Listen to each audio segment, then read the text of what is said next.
After discovering my husband's autism and Kiddie food preference, I faced deceit and marital stress, leading to my decision to divorce.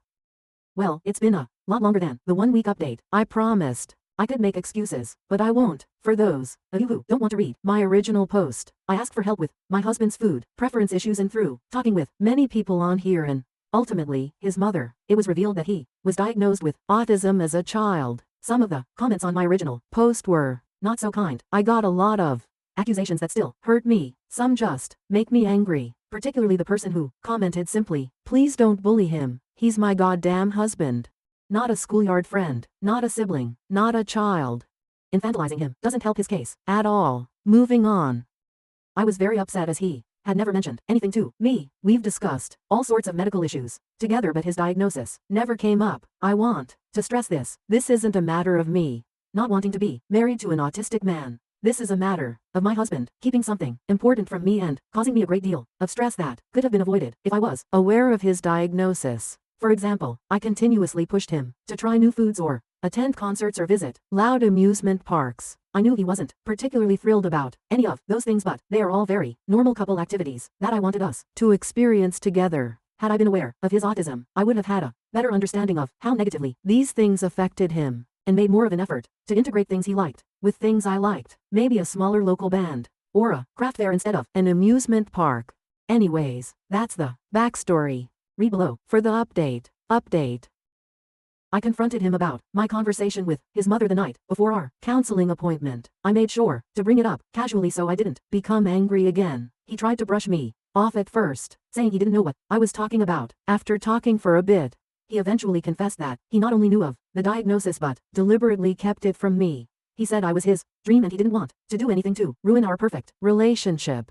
I explained how him keeping this from me hurt me. I explained how I could have been there to support him instead of feeling like he needed to hide. He said he wasn't ashamed of it at all. He explained that it's just not something that affects him anymore. I, again, explained how it affects me, but he didn't seem to care. I didn't show him the post I made, but I used some of the advice from you all to try to explain why his autism really does in fact still affect his life. We went to bed upset. The next day he acted like nothing happened. We ate breakfast, he had chicken nuggets, and went about our day. I kept expecting him to bring it up, but he never did.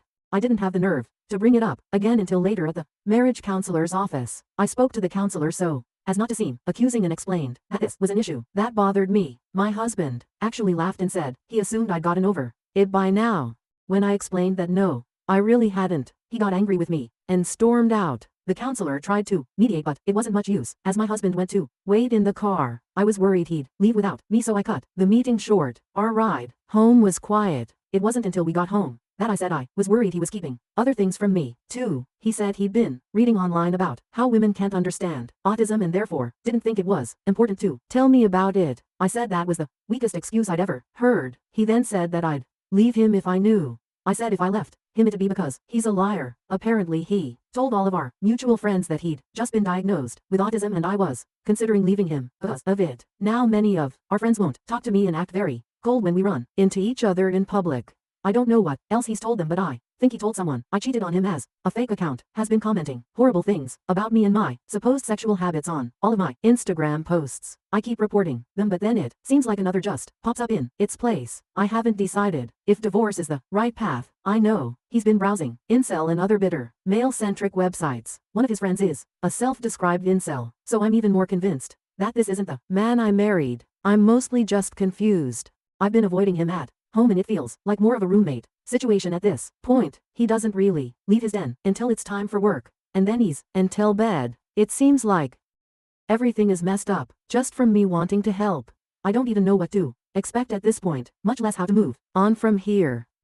Edit. There are so many more comments than I anticipated. I'm trying to at least read through most of them, although I think I'm past my emotional ability to reply. I'm really shocked at how overwhelmingly supportive people are. Thank you. I'm going to be discussing divorce with a lawyer. I don't know how to bring it up with I'm past the point of caring. You're all right. I dread coming home to him in the evenings. I dread if he will miraculously want to talk. This isn't healthy for either of us. At the very least some time apart would be good. That's all for now. I don't think I'll update past this as I'm already uncomfortable with how quickly this blew up. But I will be living elsewhere by the end of the month. Now to the next story. Story 2. My wife will not shut up, and I'm not sure I can it that much longer. Is it possible for that to be a reason to leave? I'm not sure if I should have posted this on AIT instead, but here goes. My wife will not shut up. I'm not talking about your usual chatty Kathy. I mean she almost literally will not shut up. She will talk continuously, from the moment she knows I'm within earshot, not just in the same room. I mean as soon as it's reasonable to assume that I can hear her. She will not stop talking until I'm gone, and sometimes not. On more than one occasion, I've gone into the bathroom, turned on the loud exhaust fan, taken a leisurely dump and then returned to hear her cheerfully engaged in the same conversation she was enjoying before I went in. She also refuses to use the exhaust fan while she's in the restroom because it would prevent her from being heard. So I get to hear all the bathroom noises on top of whatever Homeric epic about her friends, cousins' girlfriends, hairdresser she's blathering on about. I once drove from Tampa, Florida to Chicago, Illinois with her before we were married. I'm such an idiot. Without saying more than 10 sentences, she did not stop talking the entire way. Television onto a show I like, PFF. That's not a problem. She'll happily turn the volume down so it doesn't get in the way. Having sex. That's the perfect time to tell me about how Olivia Newton-John still has the leather pants she wore in Greece and she, brace yourself, still fits in them. Really, needless to say, we don't go to the movies, ever. I've been shushed out of too many theaters. I get it. She grew up in a huge Italian Catholic family in the Bronx. If you don't talk loud and constantly, you don't get to talk at all. I, on the other hand, grew up in a Scandinavian family with 2 children. To this day, I'm not sure we ever had a conversation in our house. I actually often wonder if that's what made me attractive to her. I was taught to politely listen to people and then wait for them to finish before replying. She never finishes or takes a breath. It sometimes seems so to her I'm paying rapt attention to her, no matter how much she talks. That's not true though. Another difference between people of Swedish heritage is that we don't use filler words for acknowledgement, other than the Minnesotan "nah." Useful on every occasion. We're pretty much silent when we listen to others. No aha, or yeah, or OMG, needed. A nod of the head every 10 minutes or so is all you need to convey your attentiveness. I think it has a lot to with living in the frigid north. You keep your mouth open as much as my wife does, and your teeth are going to shatter from the cold. To her, that's like being in the room with a dead person. She's always stopping to ask, "Are you even listening?" Or say, "You never pay attention to me," or even quiz me with, "What did I just say?" I've become an expert at storing the last 2 to 4 words she says and parroting them back at her. She'll be like, blah blah blah, and then she told him she wasn't taking that kind of crap anymore, and I'll go, "That kind of crap," as if I had any idea what kind of crap it was, or who it was that wouldn't take it anymore. And she'll say yeah, and think I've been paying attention the whole time. I joke about it a lot, but it's actually getting to the point where it's a problem. Our son is 7 years old, and he has developed a pronounced stutter because she interrupts him constantly. Growing up in her house, if anyone paused even for a second, that was grounds for talking over them. And you talk loud so they didn't finish. My son apparently inherited some of my less staccato speech patterns, and she basically just uses that to interrupt and take over the conversation. It got so bad that he started automatically stopping and restarting words, even when not being interrupted. I didn't know that was considered a stutter until we went to one of those parent-teacher night things, and a teacher listened to wife and then turned to me and said, "Well, at least now I know why Josh has a stutter." Just like that. She's failed at least one job interview because of this. I know because I lined it up with a business acquaintance myself. He called me up and said sorry, but he just couldn't take being in the same room with her because she wouldn't stop talking. We rarely are invited for a second couple's date. She monopolizes the conversation every time we go out with other people. Who wants more than one does of that? You're probably wondering. Well, have you told her this? Yes, many times. Sometimes jokingly, sometimes with utter seriousness. The reactions vary from anger, talks louder, higher, faster, and uses lots more swear words, to tears. She's the only person I know who can carry on a totally unrelated conversation while sobbing hysterically. The one thing that doesn't happen is her talking any less. I try not to let it get to me. She's a very affectionate woman, loves me to death, mother of my child. Pretty as the day we met, prettier even. We still get plenty of alone time. Granted, she won't shut up while we're doing it, but I'm pretty busy so I don't really notice as much, but it does get to me. It's selfish and shows a lack of self-awareness. There's a time and a place for enthusiastic conversation, and they're not always in everywhere. I know the answer to the problem. I have to talk back, in effect. The only thing that possibly could shut her up is for me to do the same thing as she does. I would have to interrupt at the slightest pause. I would have to talk louder, yelling if necessary. When she tries to interrupt me, I would have to learn to use Italian hand gestures to emphasize my points and chop off her objections. But I'm not Italian. I'm a waspy pale dude who grew up in a household that would have made a mortuary sound like a middle school cafeteria. 12 years of this has finally pushed me to the brink. I'm not sure I can take it that.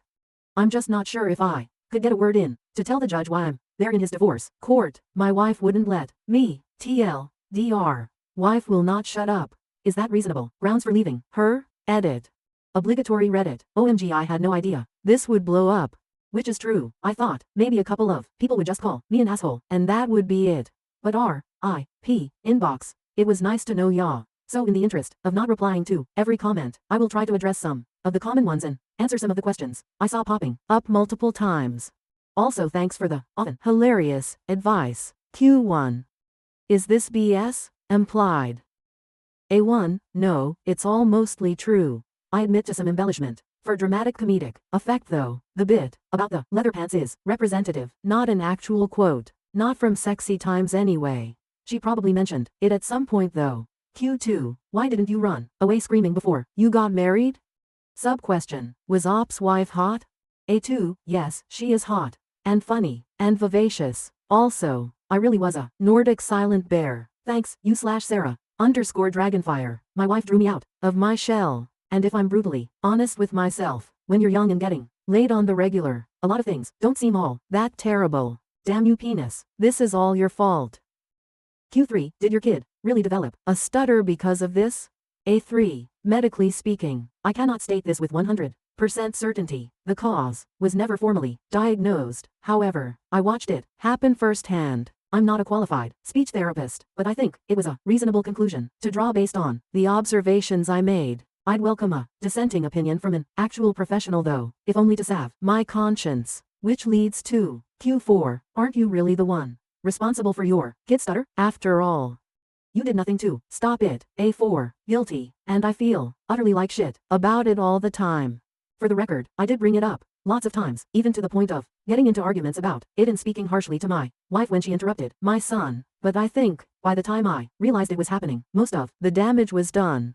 And anything I could do was more expressing my anger about it than actually making an effective change. All the rest of this weirdly long post is just ranting. If there's an actual justification for leaving, this is it, and I'm deathly afraid that she'll get full custody and just make it worse or even irreparable. Q5. Is it because she's, pick one, OCD, insecure, autistic, mentally ill? A5. I don't think so. Although I've always sensed an overwhelming need for attention. I see it in her family dynamic, in that all of her many siblings were in constant competition for their parents' attention and affection. Q6. Have you tried counseling?